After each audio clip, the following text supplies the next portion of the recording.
Salut l'équipe, c'est Coach RT. Aujourd'hui, je suis avec le responsable du centre de formation, Monsieur Ro Simon. Monsieur Ro, vous êtes directeur du centre, donc je pense que c'est beaucoup de responsabilités. Pour expliquer un peu à ceux qui ne connaissent pas cet univers-là, est-ce que vous pouvez nous dire à quoi ça consiste d'avoir cette responsabilité ? Chez nous, il y a vraiment trois volets qui se distinguent. C'est la scolarité, le sportif bien évidemment, puis tout le côté éducatif, socio-éducatif où on est là pour construire des futurs hommes, des futurs citoyens. Comme j'entendais tout à l'heure Joachim le souligner, on fait très attention au projet personnel du joueur et qu'il y a un équilibre vraiment familial. Donc on a beaucoup de joueurs locaux, donc on s'organise le plus possible pour qu'ils rentrent chez eux de temps en temps pour qu'ils aient cet équilibre avec la famille. Toute cette jonglerie, ça se base sur combien de personnes à peu près ? Alors à Valenciennes, on n'a pas des gros effectifs, mais on est bien organisé. C'est un club qui est bien structuré en termes de personnes, des gens qui s'engagent, qui s'investissent. Donc il y a tout le volet administratif pour le côté contractuel, faire signer les joueurs sous convention, sous contrat. Il y a le côté scolaire donc avec notre équipe pédagogique. Et puis après il y a tout le volet sportif en lien avec forcément le médical, donc le staff technique qu'il faut manager. Et puis l'organisation avec notre partie médicale, médecin et kiné, prise de rendez-vous avec notre secrétaire. Puis après il y a l'aspect vie de tous les jours avec la restauration, les surveillants d'internat, les animations qu'on peut mettre en place notre référent socio-éducatif. Puis après, il y a une autre famille qui vient s'ajouter à ça, c'est nos dirigeants bénévoles qui nous accompagnent le week-end sur la compète ou sur des stages comme cette semaine, qui viennent nous donner un coup de main à l'organisation maillot, arbitrage, et qui fait que ça donne aussi aux jeunes pas mal de personnes autour d'eux qui les accompagnent, qui les encadrent, et c'est très positif. C'est magnifique tout ça. Comment ça s'organise dans une journée ?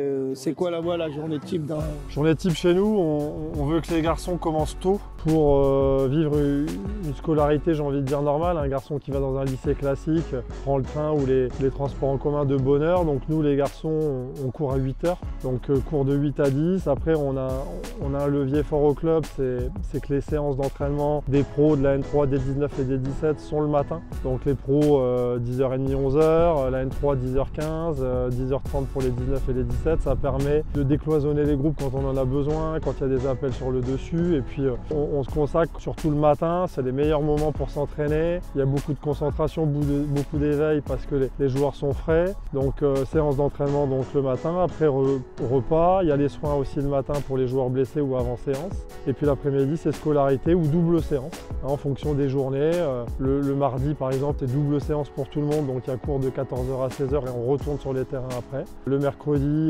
c'est ponctuel où il y a une séance post-faux qu'on met en place avec le coach de la réserve, le coach Cantari. Puis le jeudi, vendredi, c'est court toutes les après-midi.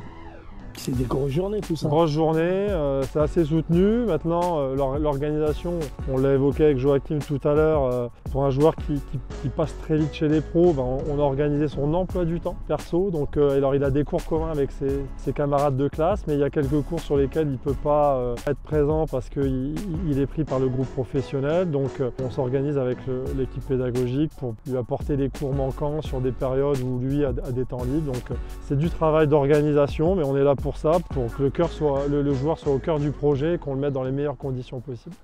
Un jeune qui voudrait rentrer dans un centre de formation, c'est quoi les critères qu'il faut avoir et qu'est-ce qu'il faut qu'il développe, qu'est-ce qu'il faut qu'il... Déjà, avant d'y rentrer, il faut le sélectionner. Il y a deux phases. Il y a soit le joueur qui est en interne, qu'on a développé chez nous, qu'on connaît par cœur parce qu'on connaît le contexte familial, on l'a déjà eu dans notre section sportive performance au collège, donc on vit avec lui déjà depuis 2, 3, 4 ans. Alors s'il sort de l'école de foot, c'est encore mieux, et j'en ai quelques-uns au centre de formation qui sont issus de l'école de foot. Là, on ne se trompe pas, on sait avec qui on travaille. Après, il y a le joueur qui arrive en pré-faux, qu'on accompagne aussi et qu'on choisit à l'entrée du centre. Et puis après, il y a les joueurs qui viennent de l'extérieur, donc qui viennent sur des stages de détection, qui sont vus par notre cellule d'observation recrutement. Il y a aussi donc l'occasion de découvrir via Tonseur une équipe qui va venir jouer contre nous fin novembre. C'est vraiment des temps de sélection, et après il y a plusieurs critères. Moi je vais dire que le premier c'est l'état d'esprit. Parce que pour être professionnel, il faut être fiable. faut vraiment avoir cet accent sur la fiabilité du joueur et ça on le découvre de jour en jour avec nos garçons. Au quotidien, on voit celui qui est attentif à tout, qui se prépare, qui n'est jamais en retard à un rendez-vous, qui est toujours dans l'anticipation des choses, que ça soit au niveau médical, au niveau sportif, qui demande des choses en plus à ses entraîneurs, à ses formateurs. Donc ça c'est un mot qui est pour moi fondamental pour réussir son parcours. Mais après, bon, l'état d'esprit qu'on peut avoir sur des temps courts sur les terrains, sur l'observation, c'est le joueur qui se replace, c'est le joueur qui revient dans le bloc, c'est le joueur qui encourage ses coéquipiers, c'est celui qui développe un esprit aussi collectif. Parce que ça reste un sport très individuel, le football, dans un jeu collectif. Mais vraiment, celui qui émerge le plus, c'est celui qui se dégage là-dedans. Et puis après, il y a l'intelligence de jeu, forcément, l'aspect technique, parce que pour être un joueur de haut niveau, il faut avoir un bagage technique, déjà un socle très très cohérent.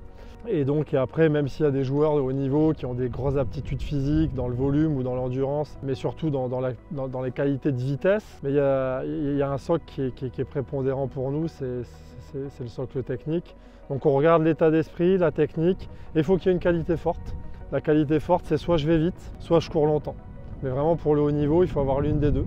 Et c'est très intéressant quand il y a les deux. En fait, un petit, il faut qu'il s'accroche et qu'il développe tous ces aspects que vous venez d'évoquer pour, en tout cas, postuler C'est ça. à rentrer dans un centre de formation.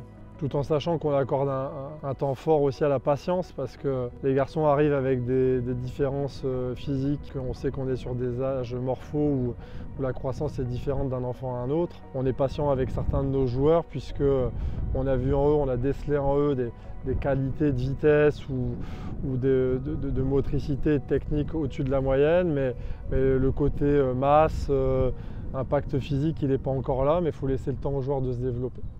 Qu'est-ce que vous pourriez dire à un jeune qui n'a pas été retenu, qui voudrait vraiment faire du football sa vie, quoi? Il y a encore deux points importants, c'est que quand on vit une expérience dans un club pro, qu'on a la chance déjà d'être observé et vu dans le club, ça veut dire qu'on a été repéré, ça veut dire que forcément on a des qualités.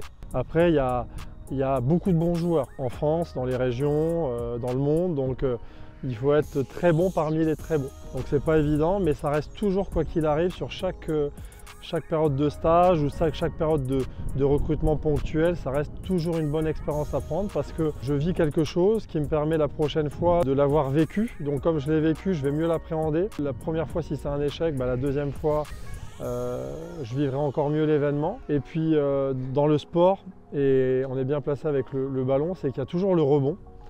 Et après un échec, il y a toujours la possibilité de rebondir. J'aime bien cette petite phrase, hein. Il y a toujours un rebond. Donc il faut attaquer le deuxième ballon. C'est ça. Il faut être présent. Qu'est-ce qu'il faut sacrifier pour rentrer dans un centre?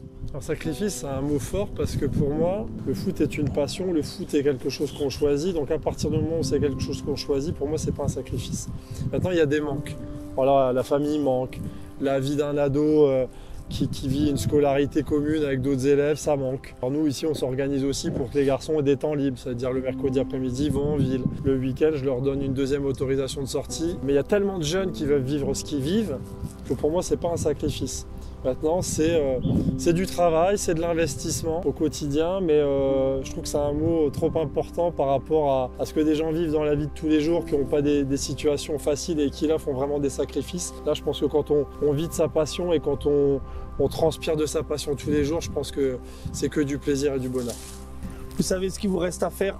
Pas de sacrifice, que du plaisir. Si tu as choisi ce métier, c'est parce que tu en avais l'intime conviction que c'était fait pour toi. Donc maintenant, à toi de jouer. Et vas-y, fonce. Merci Monsieur Rowe pour cet entretien. Au plaisir. J'espère vous voir très rapidement. Très bien, merci. Portez-vous bien.